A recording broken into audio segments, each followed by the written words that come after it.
Right, here we are with episode 4 of the Juicebox Junkies podcast, and we have a new face with us this week, Matt.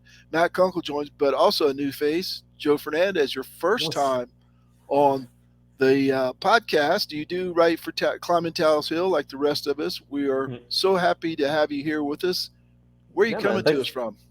I live in Chicago, Oh, cool. Okay. so yeah. So, But I've always stayed an Astros fan the entire time. I've not lived in Houston since I was like 14, but stuck with the sounds team the good. whole time. Yeah, Yeah, sounds good. So last week we had Brian from Virginia, and I'm in Texas, and Christian was in Seattle. So we had the whole country covered. yeah. Um, and Matt's in Utah, right, Matt?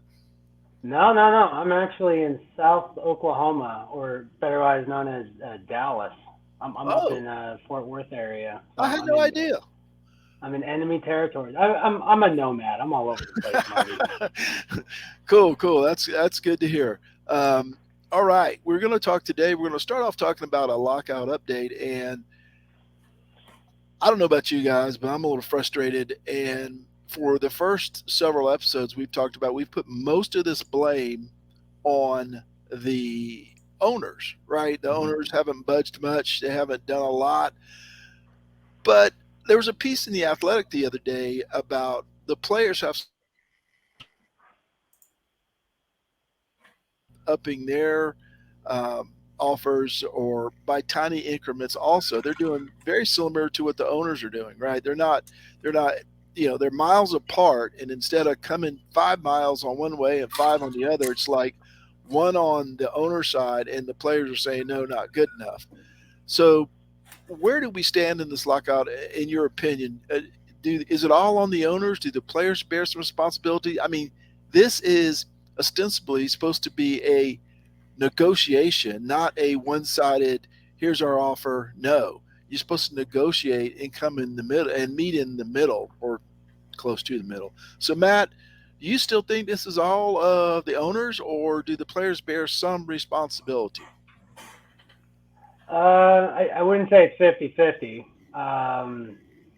It's just the nature of negotiations, and this one, where both sides anchored to start the negotiations is just too far apart, and no one, and they're playing chicken right now as to what they want with concessions. I think it's I think once we really start diving into spring training time without any play, I think that's when both sides will be incentivized to really start having some serious discussions. But as of now, I mean, I'm pretty frustrated from what I've heard on both sides, players and the owners.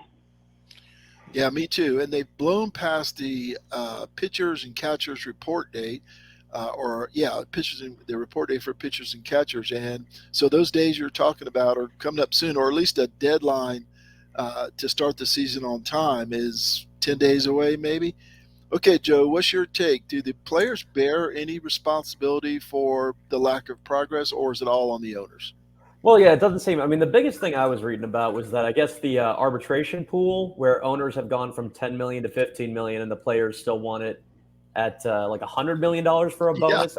So it's like that sets as far away from middle ground as you can get. So I mean, it seems like neither are budging. And I think I saw something about like the MLB wanted to get a federal mediator, and the MLBPA turned that down. So it does seem like the MLBPA is just standing right where it is, not really moving towards the middle. And the only thing they've really compromised on is universal DH, which I agree with. I mean, but that's kind of very surface level. It's nothing really economic at all, except maybe extending players' careers who aren't the best fielders.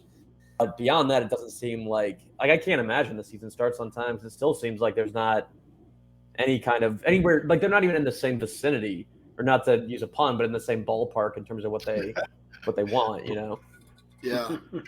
Yeah, it seems like they're a long way away, and it sounds like Manfred keeps thinking that they're going to have this magical day some point in the near future where everything gets worked out, right? Like he's saying, yeah, when you have a breakthrough, then it starts this momentum and you roll. But man, we have seen no rolling whatsoever. Well, I won't say whatsoever. Tiny agreements, and the universal DH is good one in its progress, but that's not finances. And we know what what gets the ball moving here is the finances moving. So I think we're going to have a lockout update in every podcast until they come to a solution, and then hopefully we won't have to talk about it again until 2032. Of course, one solution to this is the owners. It's a lockout. It's not a strike. The owners could implement it. Could tell them to come to the park tomorrow under last year's terms, as I understand it. So that's one option. Maybe Manfred has it in his back pocket and is going to pull that at the last moment. I don't know, but I think we all want to see baseball, and obviously before that, we all want to see progress. All right, Yeah. moving on. Moving on. Did you have some additional thoughts? I was gonna say because I think that's what they did in '95. Actually, they then finally just went back to the old agreement and then finally settled it in '97. So, All if I'm right. not mistaken. Cool. I did not know that. All right. Our minor league segment of the week. This week we're going to talk about Joe Record. Um, as my son, big Astros fan, had no idea who Joe Record is, and before the last few weeks or months, I was familiar because the name kind of stands out a little bit. A pitcher named Record, but he was a 28th round draft pick of the Minnesota Twins in 2017, coming off some Tommy John surgery where he missed 20 months, and he struggled through a couple of years in the early in the Minnesota farm system, and he was actually picked up by the Astros in the minor league Rule 5 draft, which I don't even know the rules for, right? I know the rules for the major league Rule 5 draft, but I don't know the rules for the minor league um, Rule 5 draft. But anyhow, he pitched at Corpus Christi last year and had a decent season in Corpus. He was 5-2 with the 3.36 ERA, 19 appearances, and he had 7 starts in those 19 appearances. But the big news is he went to the Arizona Fall League, and this is something I started tracking last year and taking notice of. When players go to that league, 60% of the players in that league make it to the major leagues. It's produced 321 All-Stars, 19 MVPs, and 6 Cy Young Award winners. So it's a big deal to get invited to Arizona in the fall. And it was a big deal for Joe Record because he only had 9 appearances out there, covering 13.2 innings, 5 hits, no runs, 14 strikeouts, and 4 walks. And that's phenomenal. As I said, this is a fall league full of prospects. Over half of them make it to the major leagues, and you're throwing that out there. Now, he's a little bit on the older side because he missed 20 months. Well, he went to college first, but he also missed 20 months due to the Tommy John surgery. So he's 28 years old. He had some starts last year in Corpus, which was his first starts of his professional career, I believe. He throws a fastball, curve, and a slider. And interestingly enough, he added a changeup to the mix when he was starting, thinking he would need that 4th pitch. But I believe he's going to go back to the 3 pitches out of the bullpen this year. He plans to go back to the bullpen, from what I can tell, and be a full-time reliever. I don't know if either of you have had a chance.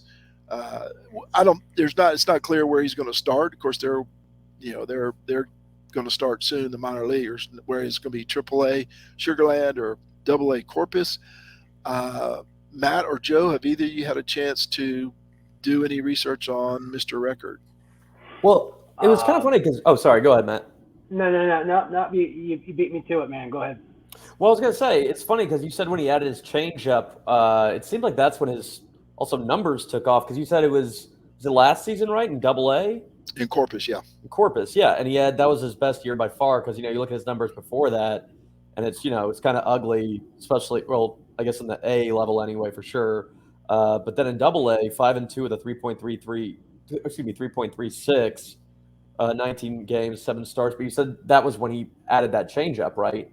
Yes, when he had the 7 starts, he wanted to have a 4th pitch. Yeah, so it seems weird that he then dropped that. Even if you are going to the bullpen, I don't know if it really you need to drop a 4th pitch if it is helping you just have something to keep the hitters off balance, even if you use it just once in a while. But Yeah, I mean, getting to the Arizona Fall League in general is just obviously that's the highest point you can get to as a prospect, and it looked like he crushed it with 14 strikeouts and basically 14 innings and only 4 walks. So I mean, I honestly I'd never heard of him until you were you were bringing him up. So I mean, if this is someone who's relievers can come out of the woodwork out of nowhere, and just so I mean, having someone else in our bullpen obviously was a strength in the postseason last year, but can't hurt to have someone else in case there's regression on someone's part. Yeah. Yeah, that's the whole point of this segment is for each of us to learn about. There's no way for one person, unless you're focusing on it full time, to cover the entire minor leagues and look at the prospects and who may be in the Astros' future. So this is a segment where I thought we could share. Perhaps you've got your eye on someone. For a long time, my eye was on Seth Beer. I went to Clemson, and the tie-in there with Seth Beer until he got traded. So I thought we could share information on these guys and all become more knowledgeable as a group. And that was the whole point of this topic. Matt, did you have any thoughts on Joe Record? I mean, I like that he went to UC Santa Barbara. Go Gauchos. No, that's encouraging. That seems like he's that's a high honor to get some Arizona fall time. And my thought is, what's his path to getting on the mound? And if it's going to be a reliever, we don't really know. I mean, we got Hector Neris, and we had a fairly good bullpen, but I mean, bullpens seem to range season to season, and if he's going to be pushing up the top, that should be exciting. I want to see more footage of him. But I was also really excited about Andre Scrub 2 years ago when he came out of nowhere. Yeah. And then it seems like he had some control issues, and I don't know if we'll ever see him again. But heck, I mean, I'm interested, and it's a cool name, Joe Record. Yeah, you can't beat it hardly for pitcher, right? It's hard to beat Joe Record as unless your record is 2-9 or something. Yeah. Joe 2-9 record. Hey, could you have a bad name? But anyway, I interacted a little bit with him on Twitter. Seems like a nice guy. Went back and forth for a couple of DMs, and might get that article together, so you may see it on Climatehouse Hill. Still needs a little work. All right, up and away. Let's talk about who's going to have a big season, and who do we expect to have a big season, and maybe somebody who's going to have some regression. And let's start off talking about one of the biggest seasons last year, if not the biggest, was Yuli Gurriel at 37, I believe, winning the batting title. Now, I've had a little back and forth with somebody on Twitter who I say Yuli's a candidate for regression. I don't see a 38-year-old man, even when it hits as well as Yuli does, batting 319 or thereabouts. Lifetime average is in, I believe, around 291 or something.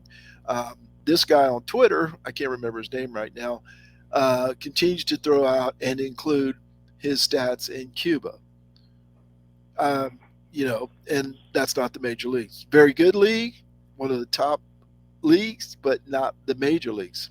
I'm using his major league stats, not only his stats, but his expected numbers. He was like 35 points. He was expected to bat like 287 last year, if you believe in the advanced metrics. So he hit with some luck. He hit with some skill. I don't think it's repeatable next year. I would say he'd be in the 290. As I told that guy on Twitter, he can bat 300 and he'll still regress, right? A 38-year-old guy batting 300 is still really good, but it's still regression from 2021.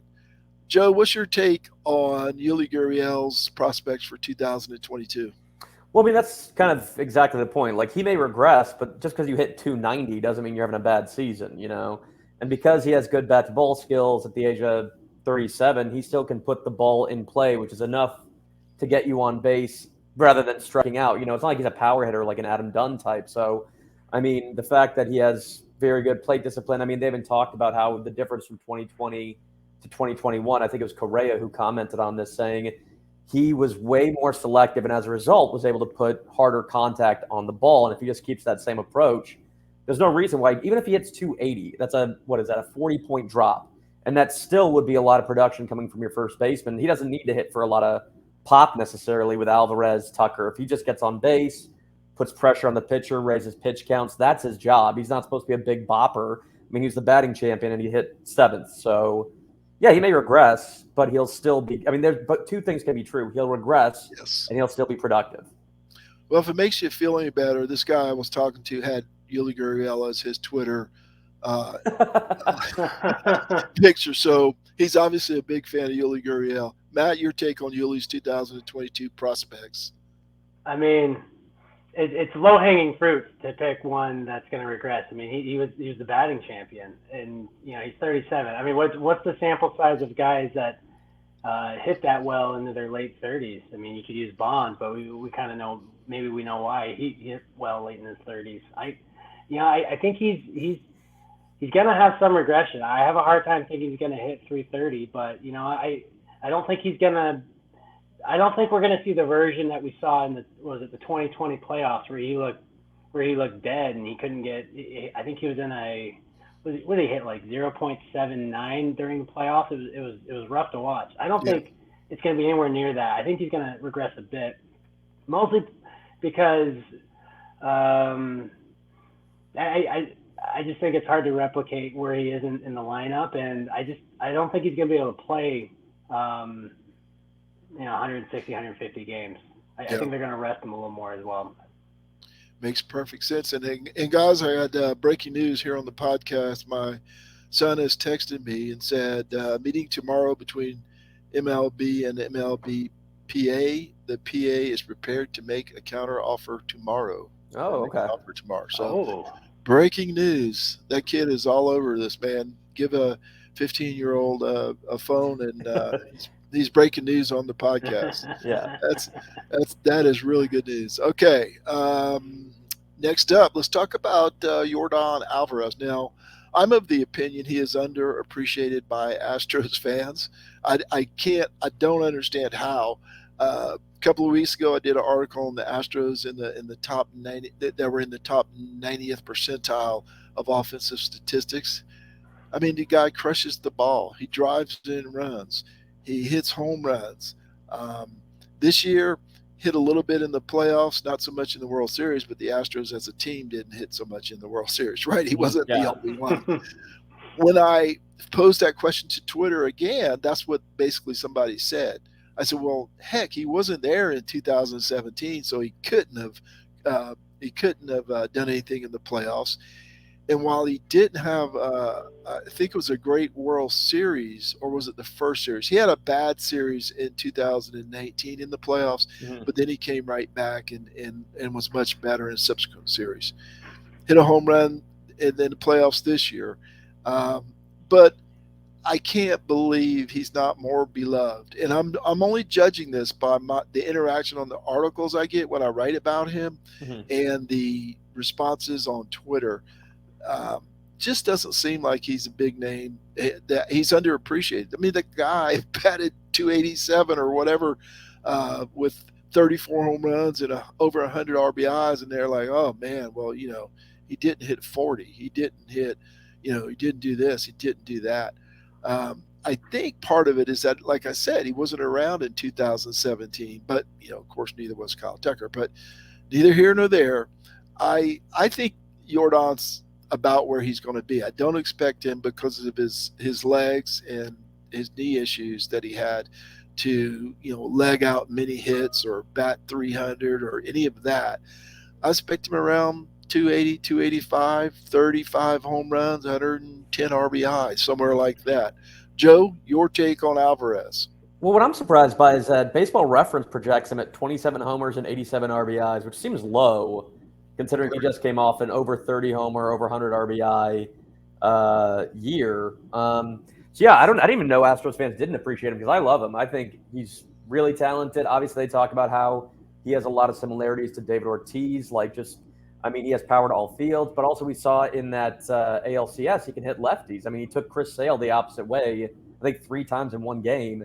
When you have a lefty who can hit lefties, I don't know why you wouldn't expect their batting average and on base to go up, just by the sheer fact they don't have those insane splits of hitting 190 when they're facing someone on their own side of the plate. So Yeah, I'm surprised anyone underappreciates him because he was great. And just also, he's the guy that there's always that one player when they're at the plate, you want to see if they can do that insane thing.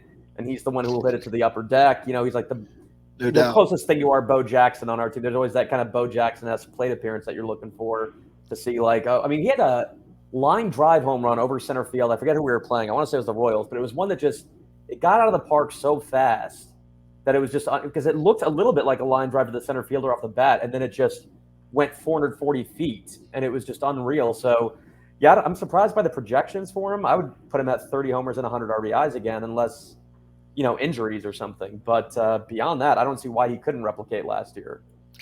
Yeah, and again, I'll caution my sample size is the views on the articles I write that are only about him, and what happens on Twitter. And so it could be skewed just a bit. Maybe I've got the Yuli lovers following me, but not the Yordan lovers. Maybe that's it. So yeah, maybe it's all on who follows me on Twitter. Matt Kunkel, your take on Yordan? Oh, I love Yordan, baby Big Poppy. I mean, yeah, I don't know who you're following, Marty. I love him.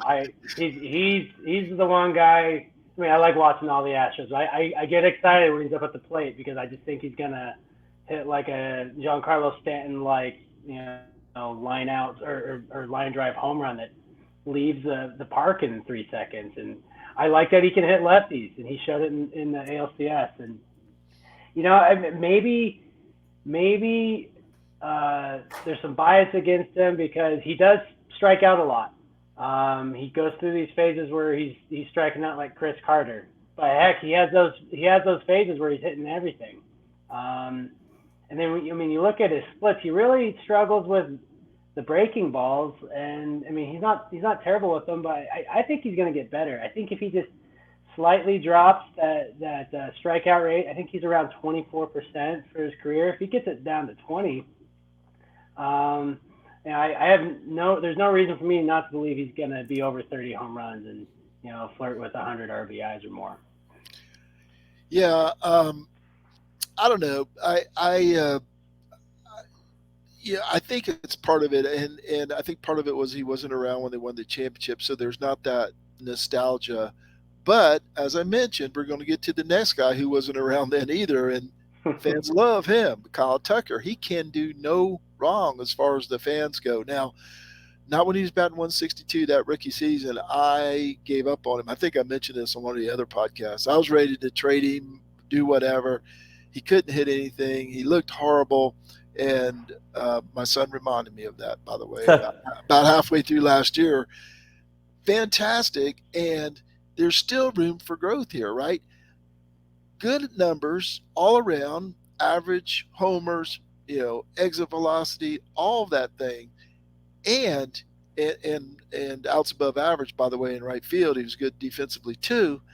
And his expected numbers are even better than his actual numbers, which leads me to believe Kyle Tucker could have an even better season in 2022, or at least has the potential to have a better season in 2022. Joe, your take on Kyle Tucker's 2022?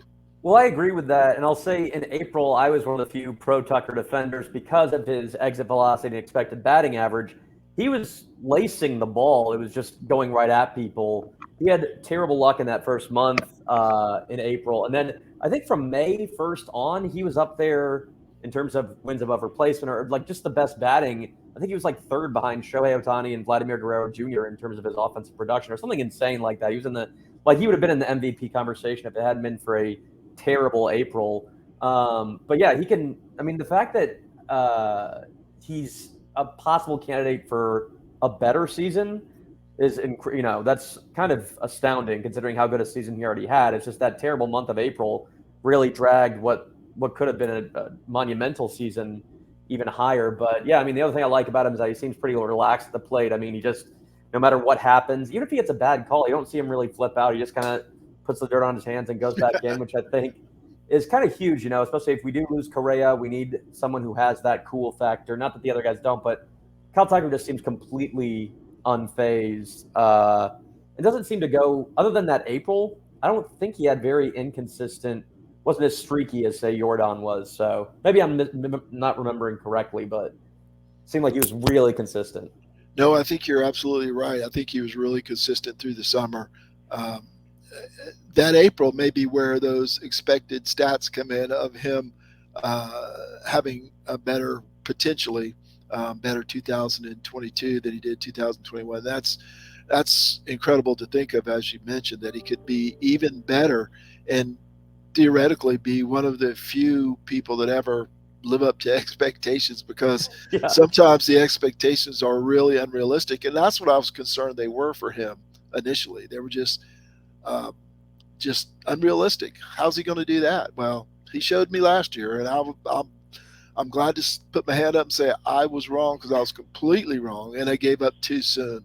Now the next guy will come along, I'll probably hang on too soon, but I will uh, say they called him Ted in the minor leagues for Ted Williams, so that's pretty high expectations there. Yeah, yeah. it's not fair to be compared to Ted Williams. Yeah. He's been like that for years.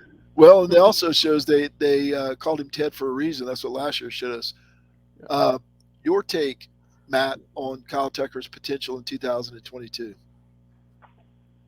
I mean, assuming we get a season, I think he's primed to be an MVP candidate. I mean, he's got 30 home runs, 30 steal potential. The guy hits pretty balanced, lefties and righties. I think he hit 327 in the second half, and I think Joe mentioned he just looks cool and calm in the plate. He started to lay off that high fastball. In the beginning of the season, he was chasing that high, or beginning of his career, he was chasing that high fastball.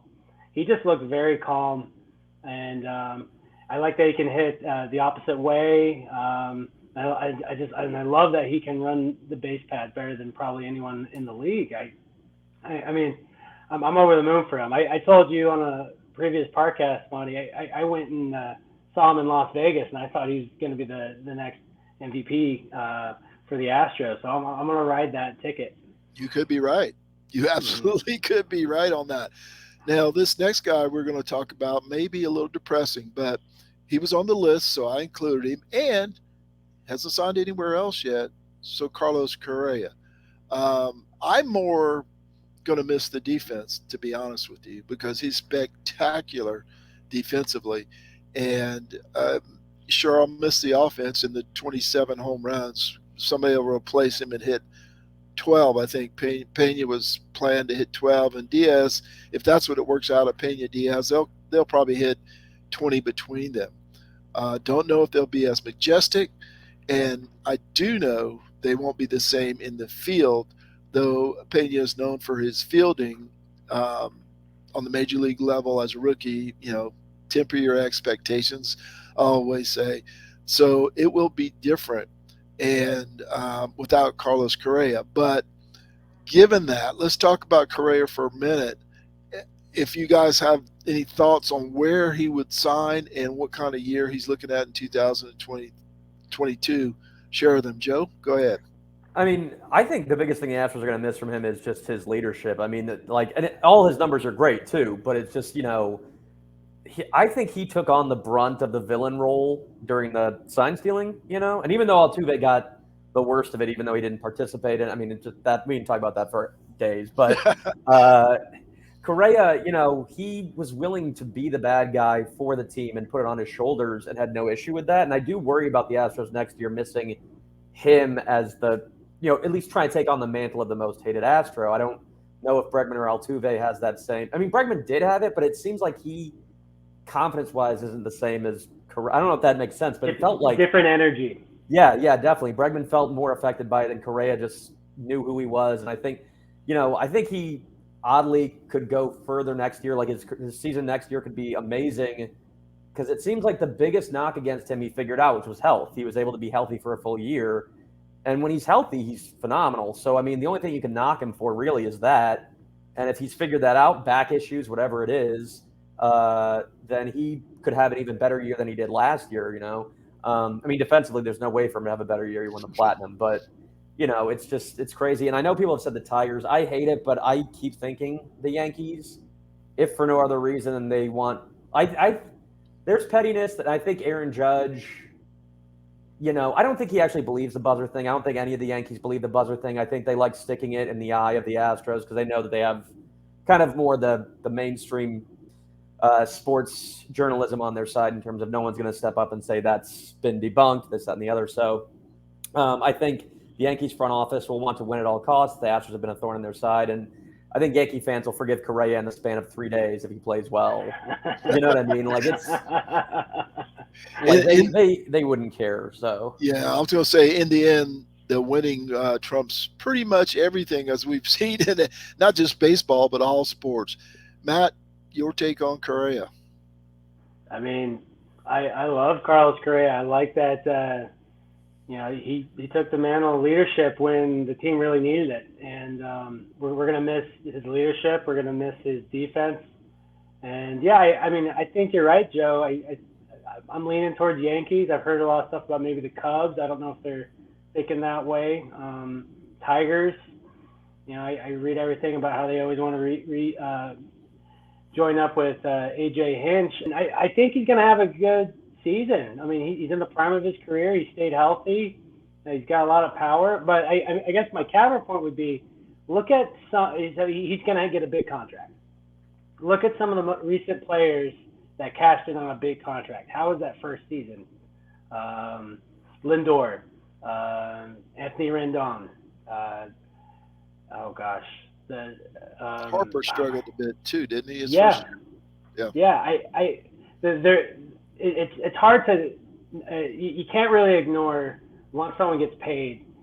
What's their drive after that? Because he's going to get paid. He's holding out to get that 10-year, $300 million plus contract. I'm interested to see how he plays. Well, and the other thing around that is he's not going to have the protection likely in the batting order that he has in Houston with all the sluggers we just talked about with Yordan and Tucker, on either side of him. So that could be a big change for him also. Mm-hmm. No doubt. Okay, guys. Joe Fernandez, Matt Kunkel, appreciate you guys hopping on with me. Until next week, I'll see you on Climbing Towels Hill. all right. Sounds good. Thanks, y'all. Later. See you guys.